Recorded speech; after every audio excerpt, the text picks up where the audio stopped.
Welcome, everybody. My name is Bobby Umar. Welcome to the Power Connection channel, where we talk about employee engagement, leadership, and careers. I'm here most mornings over between 8:30 and 9 a.m. to share my thoughts, but I also bring guests. And today, we're lucky to have Raheela. Say hello, Hi. everybody. Hi, everybody. Glad to be here. Yeah, and glad to have you here. And we have a great topic. She's going to talk about the influencing brain, which is like, whoa, what is that? Okay, I want to know what that is. It already got my attention with that fantastic. You've already influenced my brain with the topic, so that's well done. Before we get started, though, I want to invite everyone from around the world who are here. Thanks so much for joining us. By all means, please, this is interactive, so we want you to engage and ask questions and share the love and the hearts and all the different things you're doing. So first off, number one, make sure you please comment below. Let us know exactly where you're from. Are you from North America, South America, Asia, Africa, Europe, Australia? Raheela is actually calling in from Asia, from Pakistan. So hey, that's awesome, right? Where are you at right now? I'm in a city called Lahore in Pakistan. Amazing. So we are connecting people around the world, right? So it looks like Deb's here, Jennifer's here, Mike's here, Deb's from Washington, D.C., so people are joining us. The second thing I'd like you to do is, if you like what you're hearing, tap the like, the hearts, the light bulbs, the weird face, the purple face. Let us know that you're enjoying what you're hearing. Brenda's here from Metro Detroit. That's great. You can also ask questions, right? So ask questions about what the topic is.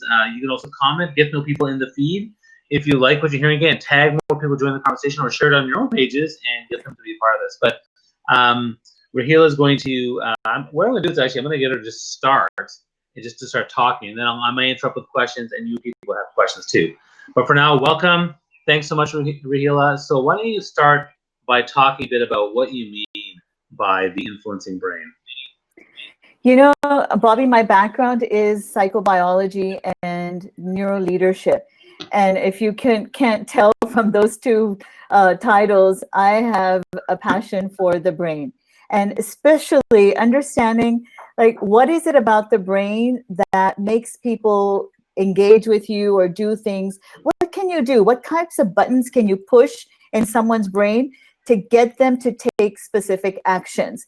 And so what I wanted to chat with you, and I thought would be interesting for your audience, since we are online, we are in an arena now where we need to, a lot of us are entrepreneurs or we're leaders, and we need to know how to influence people around us. Yeah. And in an online world, the brain works kind of a little differently.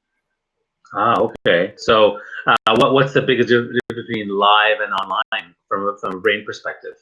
Absolutely.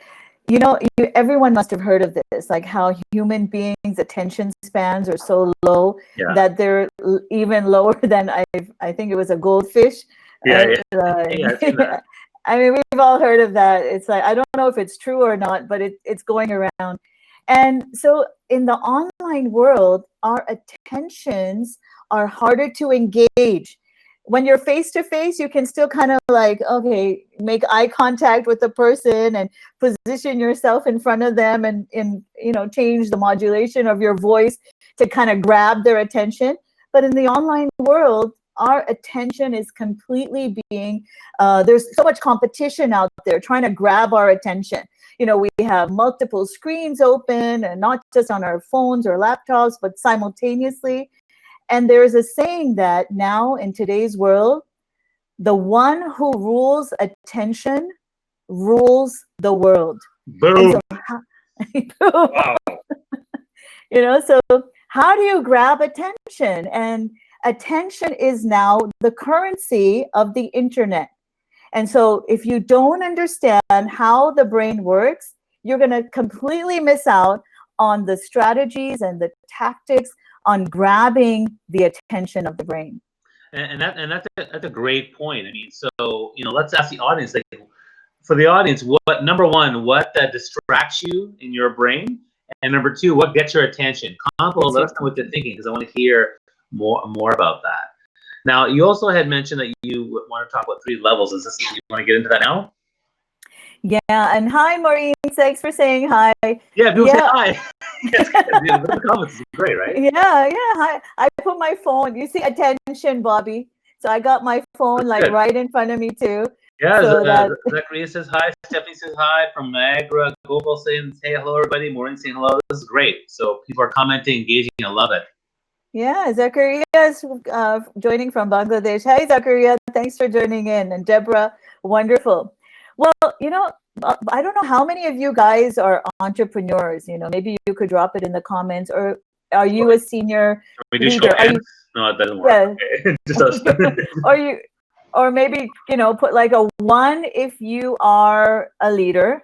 Okay, leaders need to grab attention of people, the people that they need to get work from and get them to follow.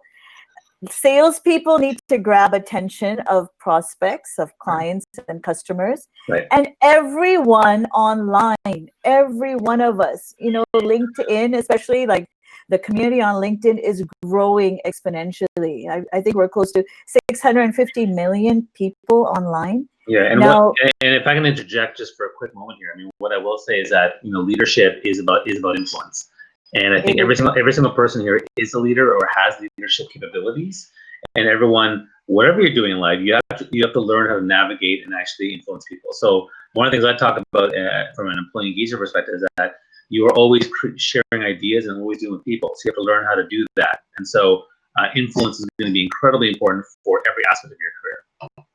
Absolutely. So I'll share some tips with you on how to kind of work the brain to get that or garner that influence. Because like you said, everyone from a leader to even a parent, you need to know how to influence.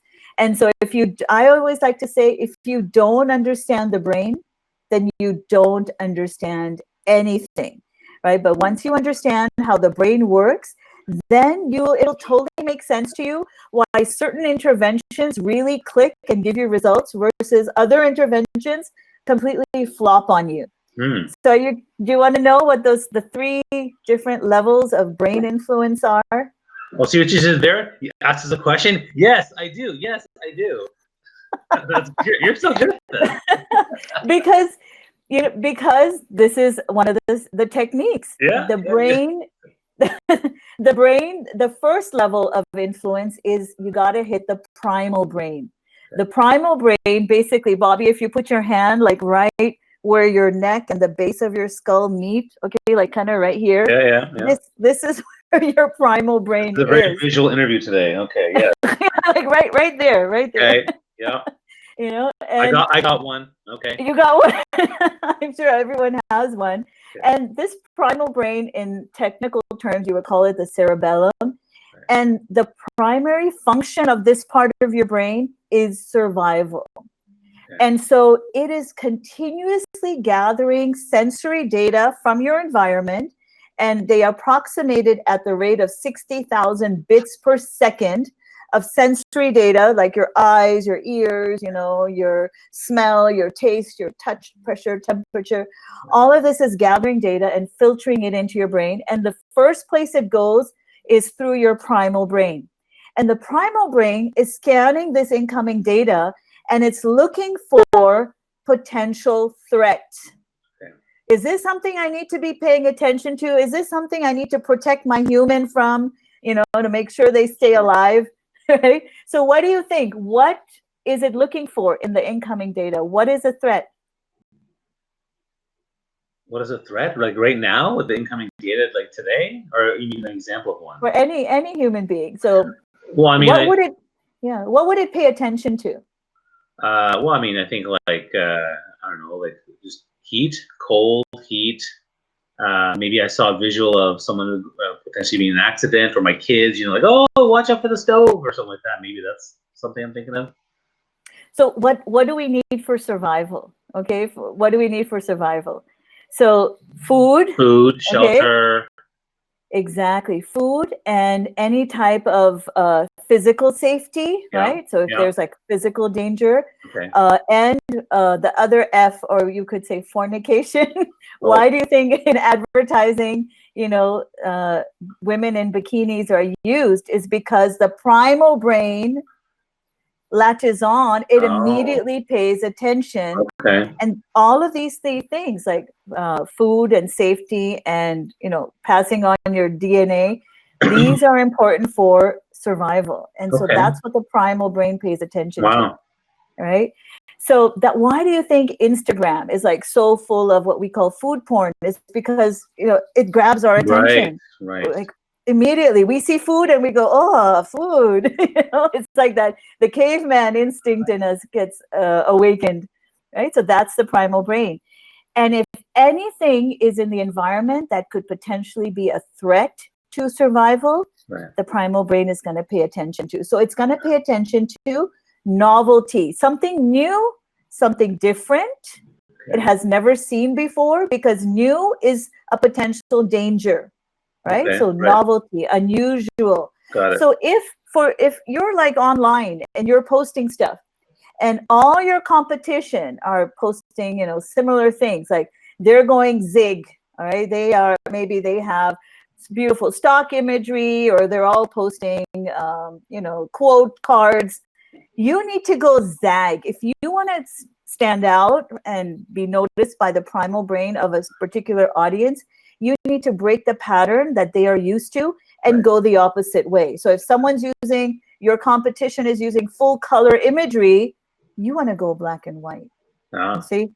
Yeah, makes sense. Okay, sure. Yeah, got it. Okay, cool. Right? So that's the first level. So I'm wondering if anybody is there. Okay, so relationships. And the other thing is why I'm asking you a question. The primal brain needs closure. It needs certainty. Yes. It hates open loops. It hates it, absolutely hates it. So if you want to grab someone's attention really quickly and draw them in, you just throw a question at them. Like, Bobby, what did you have for dinner last night? Chicken. Okay, so we were talking about the brain, and then Raheela threw this question at you out of the blue. You had to answer. Yeah. Your brain stopped thinking about what it was we were talking about and immediately started to focus on finding the answer to that question. You see how it works? Yeah, you broke me from the concentration of our interview, and I was like, whoa, what? Oh, yeah, chicken. And I had to think about that. Okay. Yeah, that's good. so, Good example. So these are just two of the really beginning strategies that I use myself and I teach other people how to use in terms of grabbing and influencing the brain. You first got to get into the brain and you got to get noticed by it. So pattern breaking, number one, and second is creating uncertainty or creating open loops. And an easy way to do that is to just pose a question. Right. Pose the question. Right. So those out there who are trying to create content, trying to engage people, try to ask that question. I often put a question in my post too, so I think that's a good way to go. So I think that's really great insight. Absolutely. And before I continue, again, if you're just joining us, I'm here with Raheela, who's talking about influencing brain and how to actually use your brain to influence others in a more positive way. Comment below, let us know where you're from. Ask questions, engage people, like, comment, love. People are already saying great tips, and Nina says hi, and Gopal says hi. Like, people are joining in from around the world, which is amazing, because I love hearing from everybody, and we want you guys to engage and like and comment and tag people, and let's create more people as part of this conversation. Because I'm here every day in the morning from 8:30 to 9 o'clock to share insights of my own journey, but as well as bringing amazing people like Raheela to talk. So you've now covered 2 of the 3 tips for using influencing brain. Is that correct?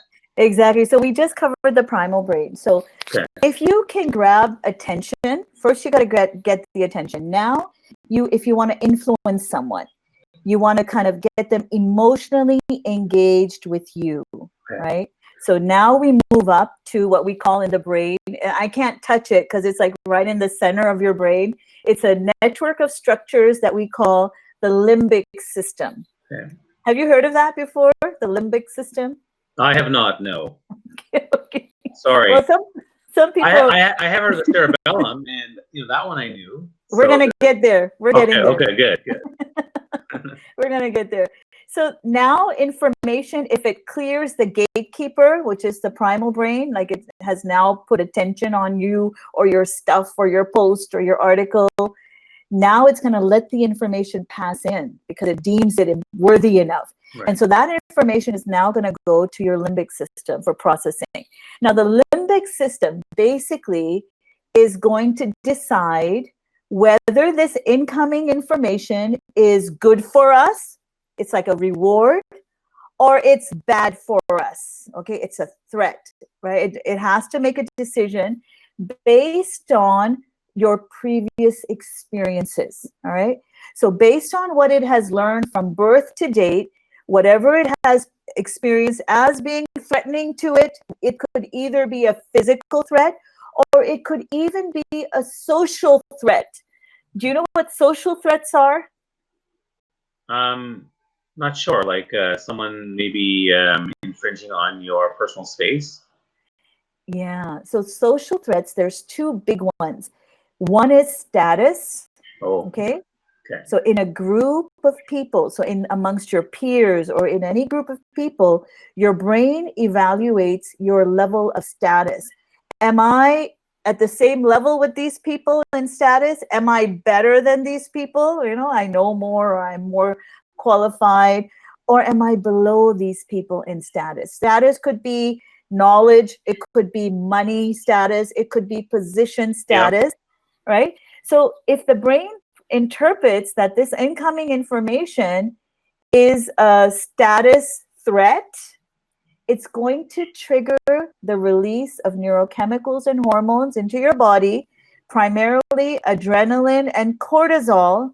And these chemicals are going to go and make you feel different feelings, like a little nervous, a little annoyed, or a higher dose of chemical, a little angry or upset, or even if it's a big dose of this chemical coming out, you could even be in full-on rage, right? Whoa.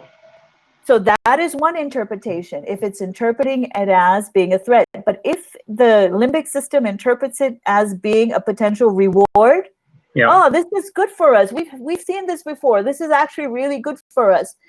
The limbic system then orchestrates the release of a different set of chemicals. And I help people remember it with the acronym DOSE, D-O-S-E. D, do you know what D stands for? Dopamine? Yes, you got Boom. it. Point. Boom. You got it. Okay. Oxygen. I don't know. Well, you need oxygen, but it's not a chemical. It's oxygen would be. Wait, no, I know what it is. OxyContin. You're very close, Bobby. It's oxytocin. Oxytocin. Sorry, oxytocin. Yeah, it's like known as the cuddle hormone. Yeah, that's right. That's why I love it so much. You're the cuddly bear, aren't you? That's right. I love the cuddle. That's good. Okay. S is serotonin. Yes, S is serotonin, and E. E, it's not estrogen. It's kind of, what is that? I don't know. Endorphins. Endorphins. Yeah. And you know why I know this a little bit is because when I did my 5th TEDx talk, it was on 20-second hugs, and there were studies that talked about the release of serotonin and all that other dopamine and every oxytocin when you actually hug someone for 20 seconds, and so it has a huge healing effect on people. So I remember a little bit of that. Yeah. Absolutely. Okay. So if your limbic interprets the information it's getting as being a potential reward, it's going to release this cocktail of dose into your bloodstream. And depending on the combination and the levels of those elements, you're going to feel, kind of calm, relaxed, to happy, excited, and, joy, just exuberant with happiness. So depending on the level of that dose that's hitting you.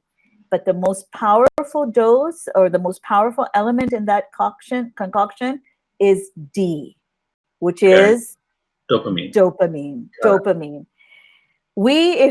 As an influencer, you need to understand how to trigger the release of dopamine in your target audience. It could be, we're talking about online. It could be even face-to-face, but in the online world, how do you trigger the release of dopamine?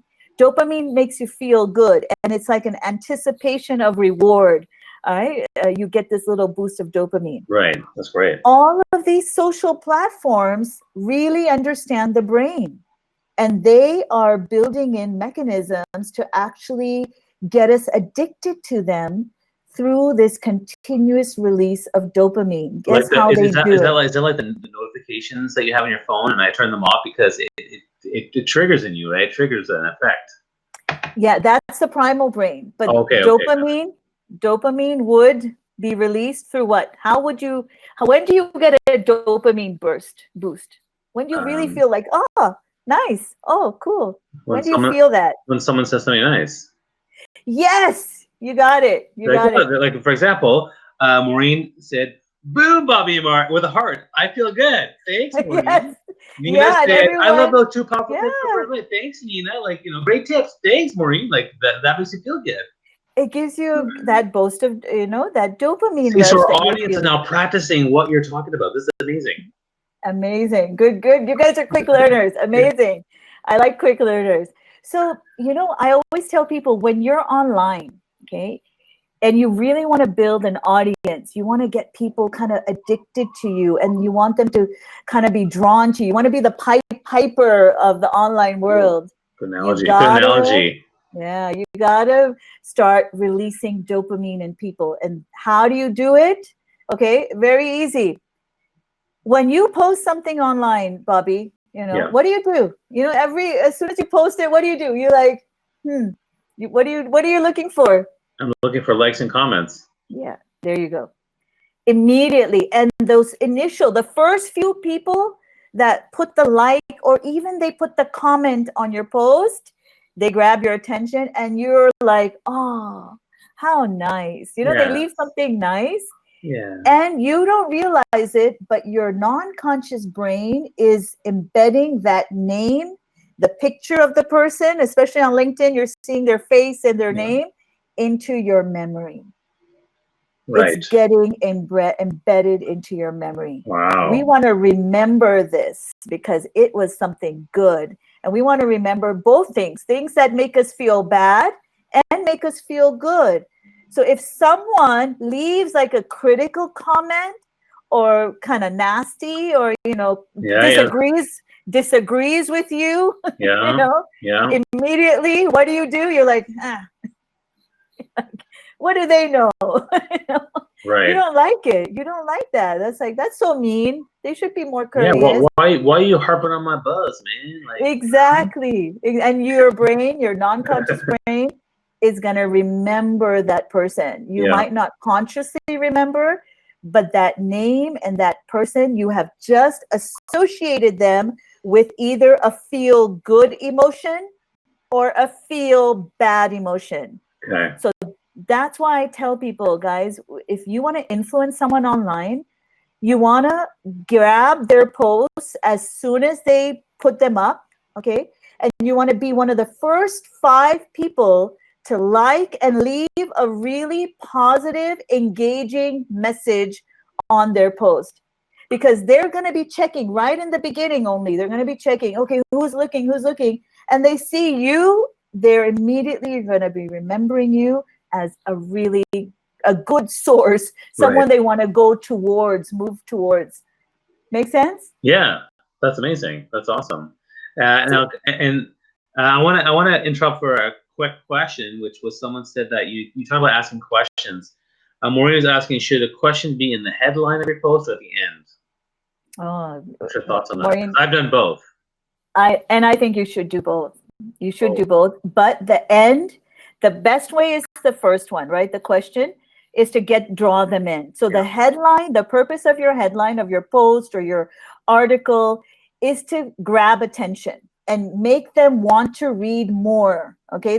Because the primal brain wants certainty. It's going to read the next line to get the answer.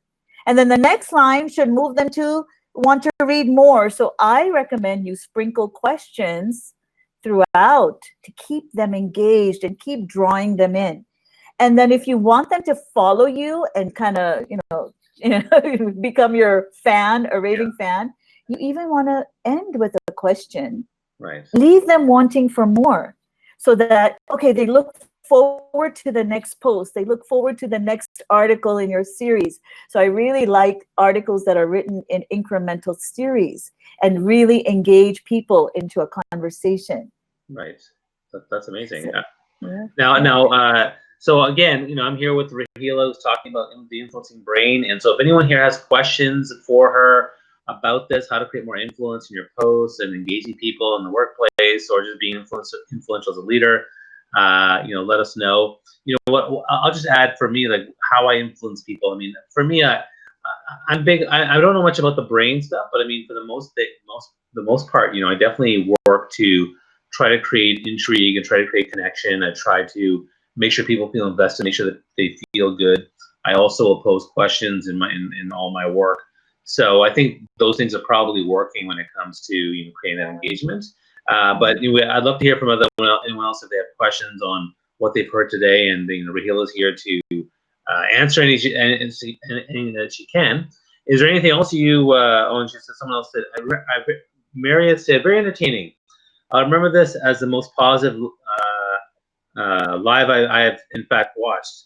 And she has 2 dogs too while she's watching. Nice. So look at that, Raheela. You're engaging people. That's awesome. People are enjoying this. Oh, that's so wonderful. Thank you so much.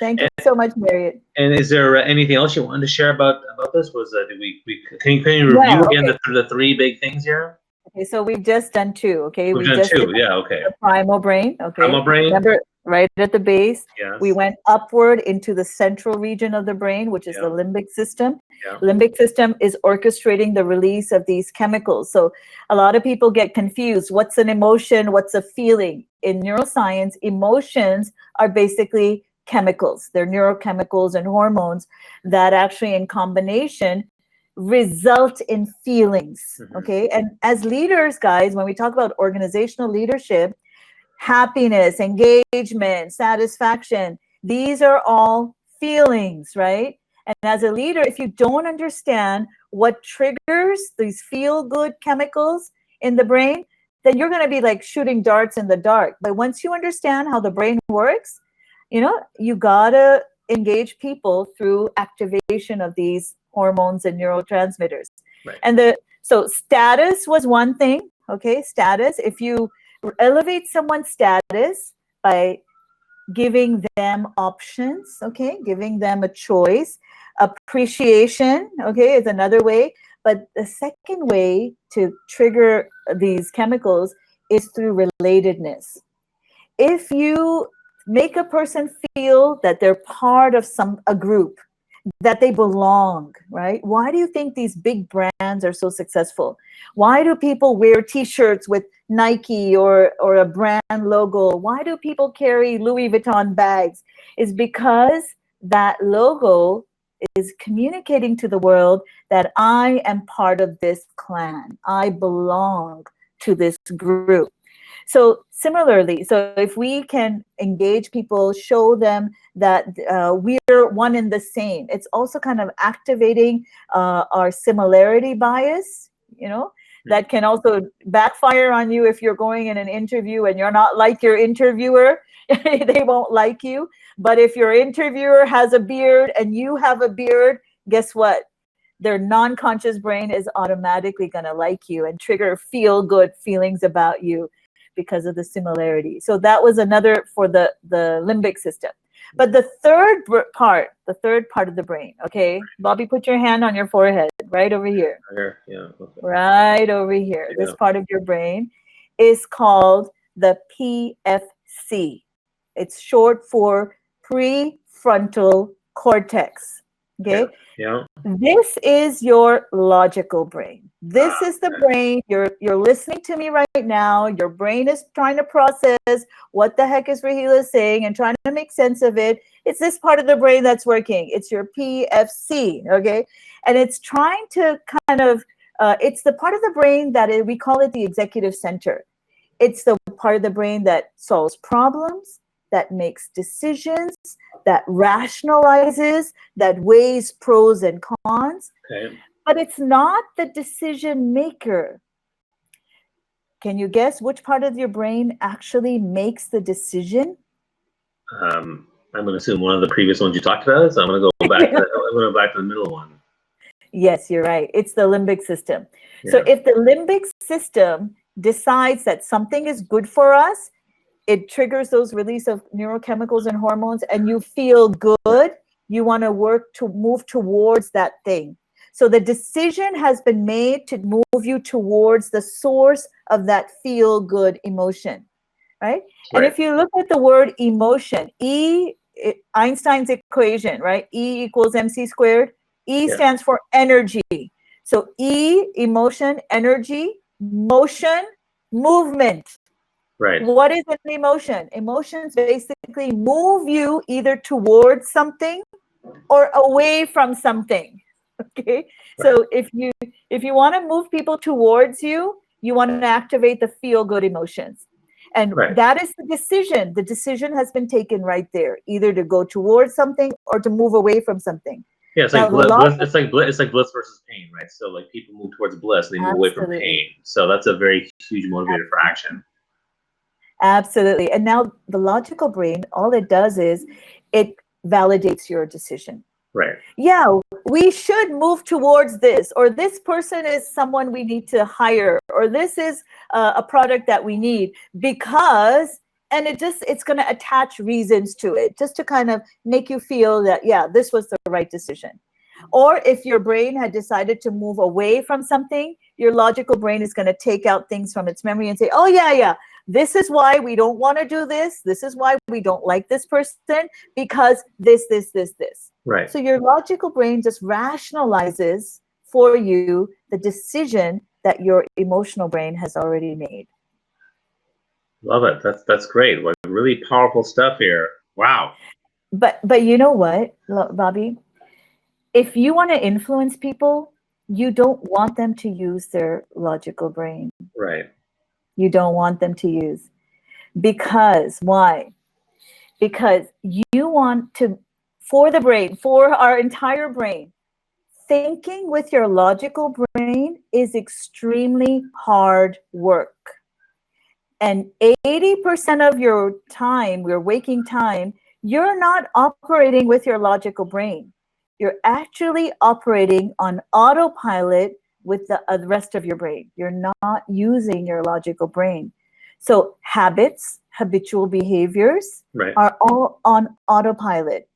If you really want to influence someone, you want to leave them on autopilot. You just want to push the right emotional buttons to activate the feel good emotions and leave it there. Don't make them think, because if they think, all right, it's painful for the brain. And then they might not like you if you're forcing them to think. Right. If you want to convince someone, instead of letting them come up the reasons to believe you, or reasons to, follow you, or reasons to buy from you, give those reasons yourself in your message. Okay, don't make them think and think of and research and find the reasons themselves. Give it to them as part of the message that you're communicating. And this is why this is good for you, because reason 1, reason 2, reason 3. That's it. Give it to them. Don't make them think. Can I do an experiment with you, Bobby? Sure. And again, like we have a lot of people engaged on our call, and it's going really well. So people, you have questions for her. This is probably one of the most informative, live streams I've done, interviews. So well done, Raheela, with all that. Great. I'm just sitting here listening to you talk your magic. It's amazing. So what I think people, if you have questions, go ahead. Raheela, yes, do your experiment. Let's do it. I want to show you, and everyone watching right now, I want you to participate with us in this experiment, okay? And I want you to notice what happens. I'm going to show you what it feels like to switch from your non-conscious, your emotional brain, your primal brain, to using your PFC, your logical brain. I want you to notice what it feels like. And you will actually experience it. You will feel an emotion and note down. I want you to write it in the comments what you felt when you had to use your logical brain. Are you ready? Let's do this.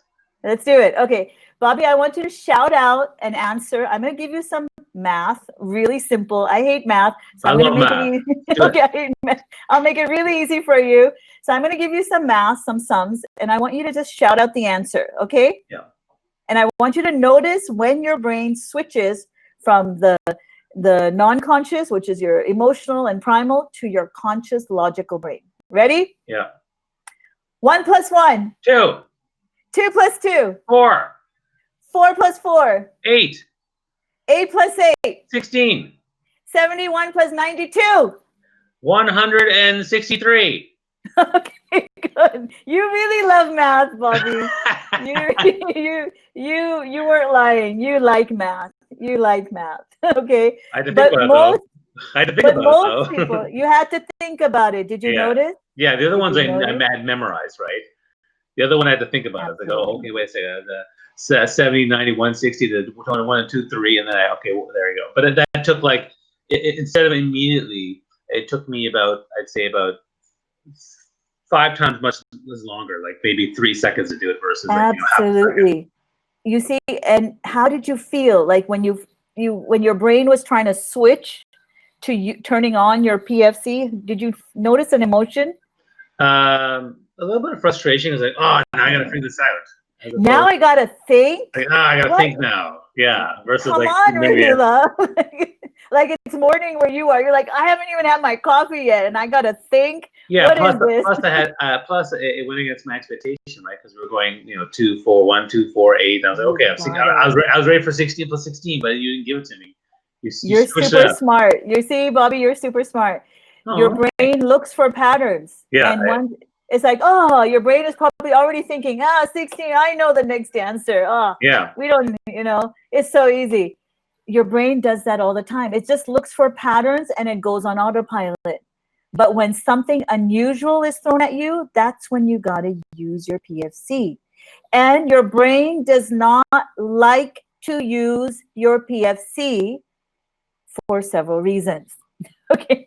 One reason is that this little piece of brain matter, like it hardly weighs like 1 pound. Okay. This little PFC thingy you have, it uses up to 25% of your daily caloric intake. Wow. Okay. It is extremely expensive to use your logical brain. It burns a lot of blood glucose energy.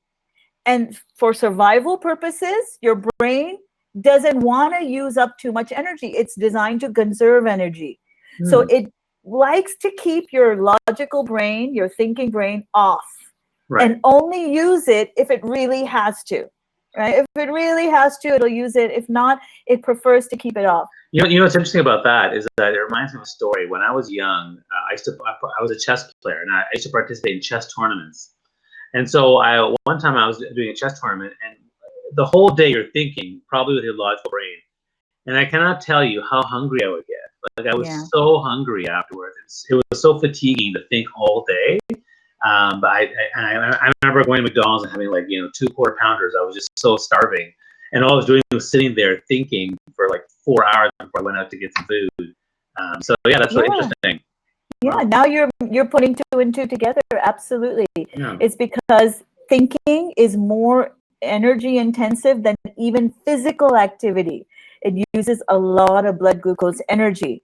So your brain doesn't want to go there. So you, as an influencer, you don't want to create discomfort in people. People like to keep their logical brains off.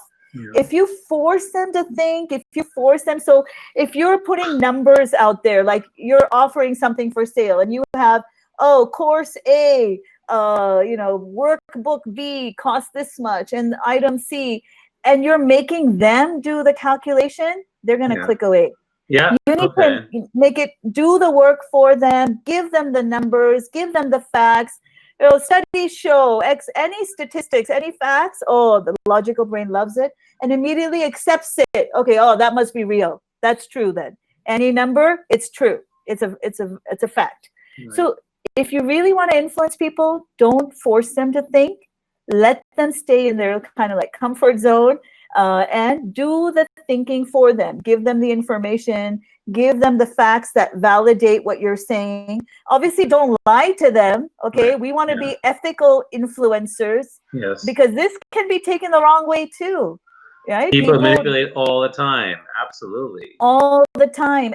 And guys, those of you who are watching this, This should also make you more alert to watch out for how other people might be manipulating you. So be careful. So when I'm sharing this with you, and you go and you're looking at things online or you're reading something, look at what's happening in your brain. What's triggering that emotion? What kind of immediately convinces you and makes you want to push the buy button or click and follow button? Because the back end, I'm kind of opening up the hood and showing you what's going on inside here. Now, if I may interrupt, you're the funny thing is you're actually making us think a lot. So today, which is kind of funny because you are sharing great information. But I want to get to some of these comments because first off, Maureen said at the word math, I think her brain got upset. And then Nina said, I actually felt a surge of energy in my forehead after each question, which is kind of interesting. Bob Nish says, wow. And now we have a couple of questions. So do you want, and Helen says, so interesting. That's great. And Helen's like way over in Europe. I know where she's from. That's awesome. So let's look at the first question, Nina. When you get a negative response to a post, what's the best way to answer to engage that person positively? Good question. And online, that's such a practical question because you do get it. The first off is if you have a loyal fan following, you won't even have to answer because people who like you and are raving fans are going to automatically jump in and say, hey, this happened to me once, Bobby. I was like posting stuff online about an upcoming workshop I was doing. And someone commented in my post that, how come she's always advertising? Okay. And that was like, And then people jumped in and they said, hey, LinkedIn has nothing, isn't bothered by it. So why are you? Right. And other people said, hey, it's a free world. She can do whatever she wants to do. So before I could even respond to that post, the people jumped on in and they answered it. And that is the best thing to do. But if no one jumps in and it's something that is attacking your character, your integrity, then you need to speak up. But you don't want to be emotional about it. You want to use a really rational approach, right? And throw the question back at them. So kind of like if someone's like, give me an example, Bobby. Like what would someone put on your post? Well, I mean, and again, I have my own take on this too. I mean, I think that it's good that you're saying that as soon as other people engage, let them engage. It's great. Let them engage, but if they don't, like some people say, have you respond to a troll? For the most part, you don't. But if they say something that definitely affects your brand or definitely might affect someone else in a negative way, I will say something. One thing I do is I actually will typically have copy paste standard templates that I already use. That way, I don't have to think so much. I'm just gonna say, look, here, I said, I'm curious why you asked that. I think we need to engage in a more appropriate manner, and I'll have this whole kind of standardized thing that I use versus trying to think about it because I also don't want to get invested, emotionally triggered. Emotionally invested. I'd rather say, but as like, a good example is I'll tell you something someone said to me. The comment was lose the beard. That's all they said. Lose the beard. Like, what does that have anything to do with the thing? With something like that, the best counterattack is humor. Yeah. Kill them with the humor. Kill them with the smile. Because when you respond with humor, you kind of turn it into a fun joke or like, what would you say in response to that? I would say like, what would you say? What would you say? My wife thinks that I kind of look cute, Yeah. I mean, what I would say is, I always say number one. Well, I like being, I like being a grizzly bear. My daughter loves it. But hey, I'm curious why you don't like it, or why, or actually, I don't say that. I say curious why you felt the need to say that is what I'll say. And don't even engage them. Oh, but don't engage them. I like it. No, you just turn it. If you can make something funny, it's kind of mocking them at the same time. Yeah. It's showing to your audience your sense of humor, and that you're not taking these things so seriously. It's not a big deal for you. Yeah. It puts you, when you're mocking the other person in a funny way, it puts you in a position of authority. Yeah, it's like they can't get to you, and you're not even bothered by them to engage with them. But let me challenge you on this because on humor is something that I'm very comfortable with. but maybe the person asked the question is not.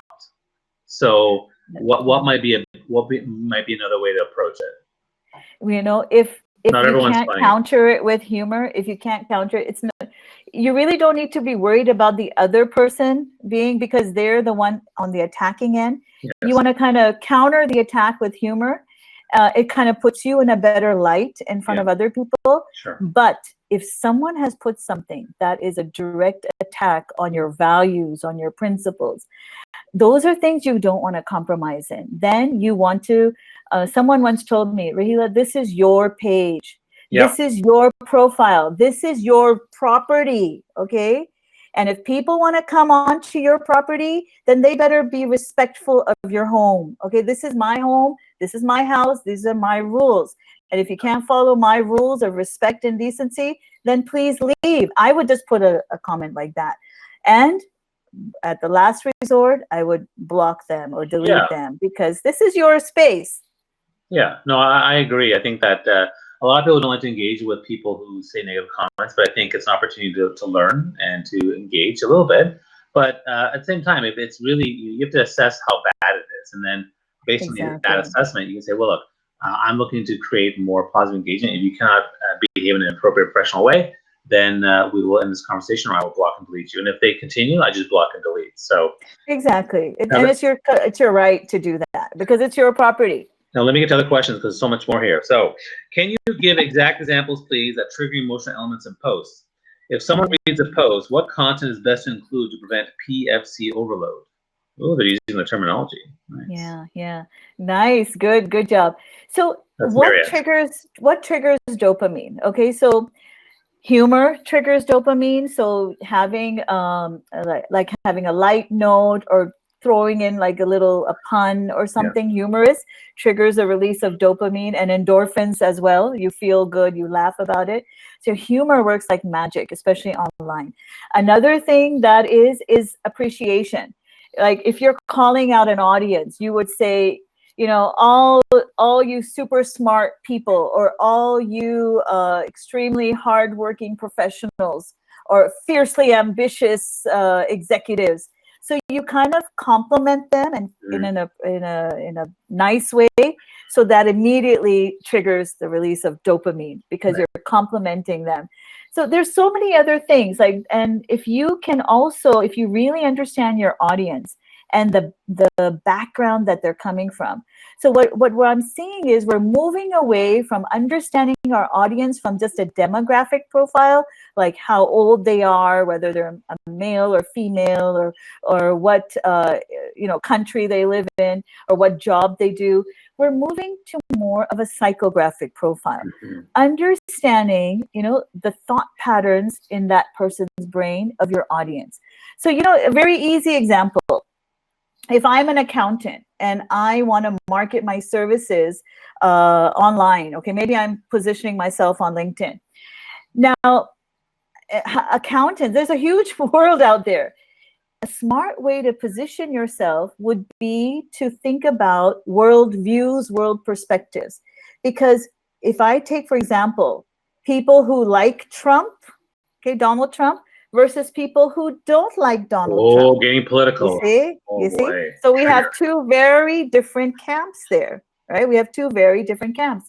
Now, how you're going to talk to people who like Donald Trump is going to be very different from the way you're going to talk to people who don't like Donald Trump.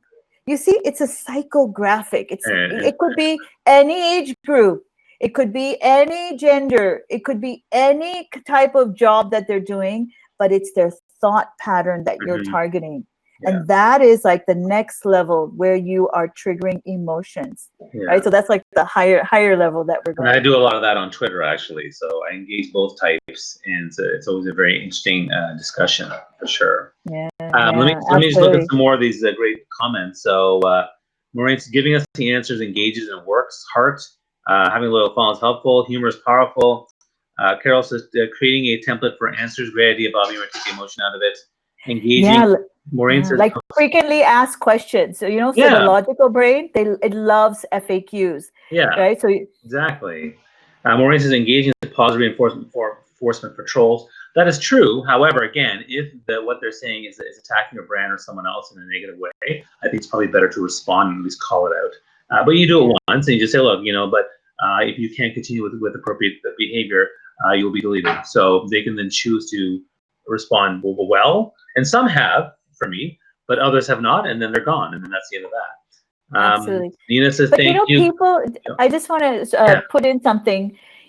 People don't realize, even if you don't agree with someone, their perspective is different. Yeah. What you put online is, if that person doesn't delete it, it's permanent. Yeah. And your negative comment is not doing anything to that person. It's actually tarnishing you and your own brand. Yeah. So I always tell people, even if you disagree, just scroll on by, because you don't want to publicly disagree or criticize or put down someone. If it's not in line with your worldview, just scroll on by.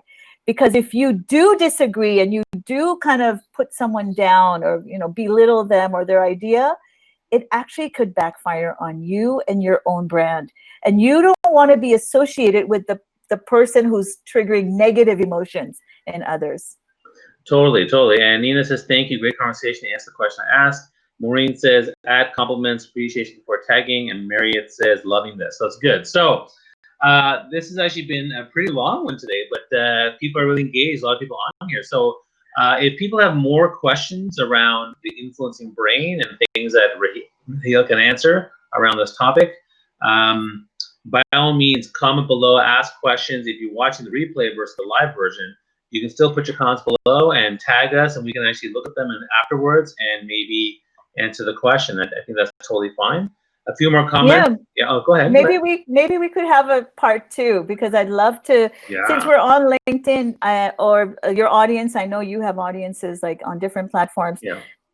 There's so many things we could talk about in terms of influencing the brain on different platforms. Yeah. We could talk about LinkedIn. What are some things you can do specifically for LinkedIn, for Twitter, for Facebook, whatever it is your audience is interested in. We could talk about that. Yeah, and actually that brings me to a good segue to something I want to announce to everybody is that I'm going to be now focusing a lot of my time, energy, and content around a specific topic, which is employee engagement. So how to engage with people in your organization, in your team, whether it's your work colleagues, whether it's your boss, whether it's people who work underneath you, whether you're the CEO, whether you're admin assistant. I'm going to focus a lot on how to really engage. And I'm using Power of Connection as my main hashtag, but I'm going to focus more on that. So this stuff you're talking about influence, I think is also very appropriate. I'd love to have you back again. A few more comments here. Disagreement still deserves respect. I agree. Sense of optimism can do wonders in life. That's great. Great job. Great guest. Oh, okay. People are loving this. I do appreciate it. So, Raheela, thank you so much for joining us. My pleasure. Thank you. Can you let people know where is the best place for people to find you? Find me on LinkedIn. I'd love to connect with you. So come on, come on and join me on LinkedIn. Okay. Awesome. Come on over. Come on over to my place. Thank you, Bobby. That's great. And then moving forward, I'll be doing a lot more interviews. If you know someone else that is an influencer in their space or has expertise in a certain area, and you want me to interview them and to talk about stuff beyond what I talk about, because I'm going to talk about employee engagement, career leadership, things like that. But people who are outside that, to add things like, you're adding almost amazing brain stuff that I didn't know about, tag them below and in the comments. Let me know, because I'd love to bring them in and interview them. I'm planning to actually, as I move forward with this live stream channel, I was doing it every day, but now I think I'm going to do 3 days a week, probably Monday, Wednesday, Friday, and probably 2 of them will be interviews and 1 will be just me. So that's kind of the general idea of what I want to do. So epic conversation. Marriott loves to connect. Pratap says, perseverance coupled with patience are most important to reach great heights in any field. That's awesome. Thank you so much, Raheela. For everyone else, have a wonderful Friday. Enjoy the weekend, and we'll see you on Monday. Thank you. Thank you so much, Bobby. Thanks, Raheela. Okay, and I'm going to try to end the broadcast and let it go for a bit, because it often gets cut off for about 6 to 10 seconds. So I'll let it go for a bit, and we just kind of smile and look amazing. And yeah, we've been on for almost an hour, which is amazing. So wow, that's amazing. There's already over 50 people watching this right now, so it's fantastic. Wow.